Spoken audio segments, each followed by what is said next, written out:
Hey, Jason here with another video. So as you can see, no sled here. It's at the dealership right now, getting some warranty updates. What is it getting done? Oh yeah, it's getting a sticker, new sticker, and some new rails, the rail caps. So the 24s didn't come with rail caps at the front of the skid, and the 25s had them as an update. So it's pretty awesome. Polaris is sending those out for the 24s. In the meantime, we're gonna go out for a little bike ride here and answer a couple questions. Well, actually one question in particular.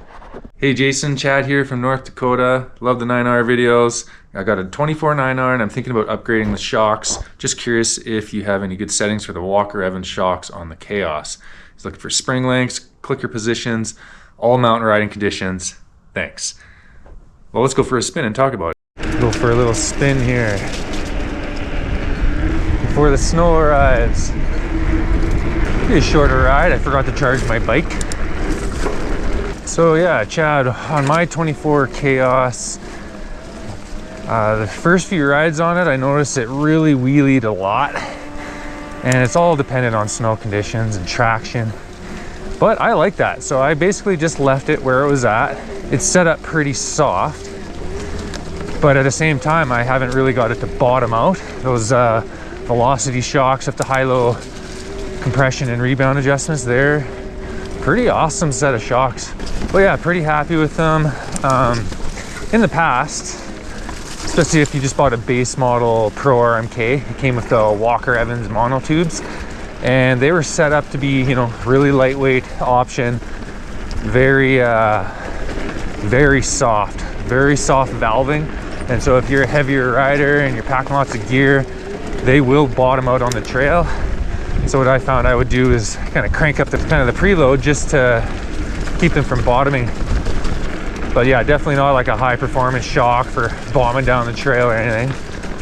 But overall, you know, if you're riding soft snow, powder, they're just fine. The Khaos shocks, they're definitely better than the velocity shocks you get on the Pro RMK, just in terms of, I don't know, just general feel. I like a little bit of a stiffer feel in the suspension, but not so stiff that it's like you're just getting beat up down the trail.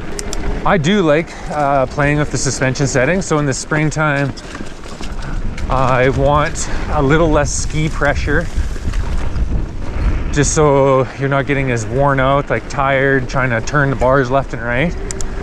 And so I will crank up the preload on the front track spring just to get the sled to kind of lift up on the front and give you less steering pressure. And then if it's really deep days, I'll have kind of a softer setting on that front spring, and that helps the sled get up on top of the snow. It makes the front end, like the front of the track, more sensitive to makes it more sensitive to changing conditions, like little bumps in the snow and stuff, and reduces trenching. You might already know all this stuff, but so Chad's main question was, do you think I should upgrade? He's thinking about upgrading his shocks. Now, if you listen to Chris Brandt's latest podcast, he goes over his preferred setup, which is the IQS suspension from Fox, and that's the one where you can adjust the settings on the fly, like on the handlebar mount. And to me, that would be a dream to have that set up. Mainly just because anytime we're trying to do any suspension settings, quite often the shocks themselves are all froze up with ice, and you're chipping ice off them. Sometimes you can't even turn the preload, what's it called, the compression dial, just because it's completely frozen. So then you're taking your gloves off, getting a little something to chip away that ice, and hands are getting cold. And so usually we end up just leaving it where it's at, unless, you know, the sled is really not doing what you want it to do and you want to adjust that front track shock. That one's pretty easy.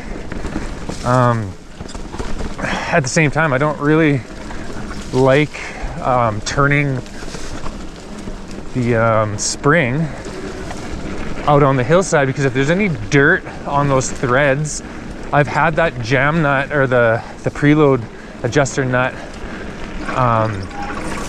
completely lock up, where like because of the dirt in the threads, and not been able to move it after. Like it was permanently set.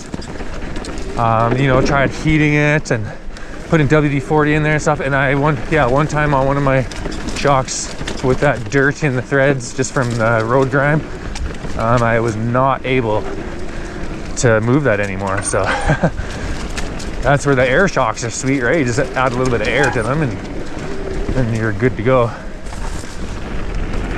But you know what, thanks for the question. That really makes me want to, you know, try different settings throughout the year with different snow conditions. So my Khaos 9R, I have a 325 track, 155 length. The thing wheelies like awesome if you wanted to, just a throttle input and body position, move your feet back on the boards, kind of lighten up on your grip. And then when you want it to stay down, you just move your feet up, kind of lean up and over forwards, and it'll stay down. I would say I'm a technical rider, but we don't really do anything too crazy, too steep all the time. And so I have like a really good base setting, which is basically factory. So yeah, suspension definitely super important. But yeah, those Walker Evans high-low adjustables, they're pretty good. I haven't got them to bottom out yet. We're not doing anything too crazy fast down the trail. Like we're not really racing ever. But you know, if I was wanting to do a lot of high speed through the, you know, whooped out trail, then I would definitely be cranking up the compression, slowing down the rebound, probably adding a bunch of preload. But we ended up we usually just kind of take her easy on the trail and just kind of live with our mountain setup, you know, for where you got loose, softer snow. Oh.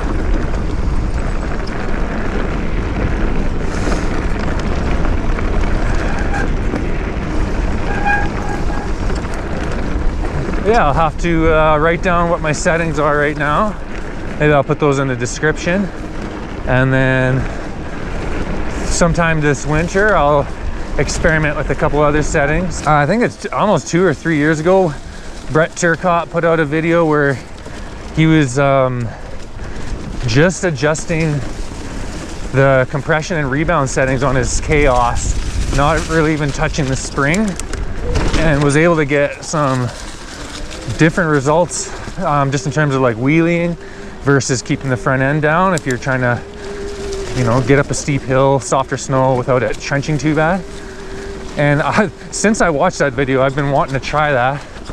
But again, you know, that requires you to stop, remember where your setting was. Hopefully those adjusters aren't all froze up. Writing down what you did so you remember where you started at and going back. Anyways, that's probably enough of me rambling on about this. Would I upgrade to the IQS? No, for what we do. If I was to make any upgrades to my sled, I would probably put the Ibex clutch kit in. Heard a lot of good things. That's the one with the lighter weights, different helix profile. I just went with the, what's it called, the Bikeman sniper weights. And essentially all I was looking at is trying to get that peak RPM down. I was riding anywhere from 86 to 8,700 RPM, and that's way too high. A friend of mine, Dale there, his son-in-law has a 9R, and his was riding all up to 91, I think he said, 100 RPM from factory, which is insane, right? It's fun, snappy, but you're not really moving that fast. And 9,000 RPM can't be good on your engine, especially thinking long-term durability. But yeah, if I was to make any changes, I would be putting that Ibex clutch kit in, just so you can dial it in for your elevation. Last winter, we were riding down on Vancouver Island, so I was, you know, predicting that I'd be revving way too high, being close to the sea level, making more power. But it turns out where we were riding is about the same elevation as what we do back home, around 6,000 feet, so it wasn't really super necessary. Kind of fun to play around with, made a video about it. Oh yeah, so Back in 2012, had the 2012 Pro RMK with the Walker Evans monotubes. You know, fine. I found I'm a little more aggressive coming up the trail than some, and that front track shock, I call it the center shock, would just be bottoming like crazy. And just going up the trail too, like not even doing anything nuts. And ended up going with the Raptor, and those were some sick shocks. They had the progressive rate springs, triple rate springs. And first thing I noticed was the springs are quite a bit softer initially and then way stiffer towards the end. So what was happening is the tunnel, like the sled would squat a bit. It was sitting really low, and I didn't like, this looked kind of dumb, and just seemed like that initial bit of travel, you're losing it. But Jake from Raptor Performance down in Minnesota, he was awesome. He would get back to you right away via email and kind of talk to you about their testing and settings that they found ideal, and he would get some feedback from me about kind of, you know, just things like my body weight and track length and riding style. And I'm sure they used all that data in their designs of future shock setups. But yeah, looking to Raptor. It's pretty expensive, but pretty premium too. Those Fox IQS's, you know, Chris Brandt just raves about them, and it sounded like he's being pretty honest about them too. Like he was talking how there's no real rebound adjustment, but that could be something on future models that they added in. Rebound's pretty important, just to reduce the kick. You know, if you're doing a series of bumps in a row, you want to be getting kicked around. There's so many different brands of shocks nowadays, but yeah, go for a ride, do some experimenting with all the different settings, and then decide. I definitely wouldn't just upgrade right out of the box though. Like I always like to get a baseline, see where it's at.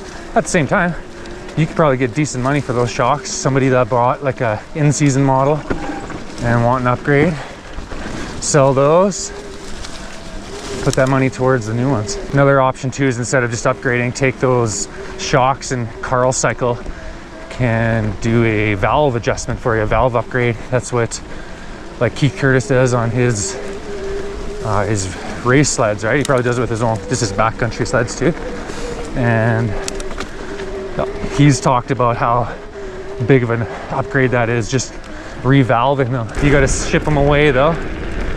I guess, you know, you got to pick a time of the year when you're not hoping to ride the sled. Everybody loves this trail. It's so nice. Oh, here's another one. That's what I should do. All right, over and out. Why don't you pick a category? I'll take the tits now for 800.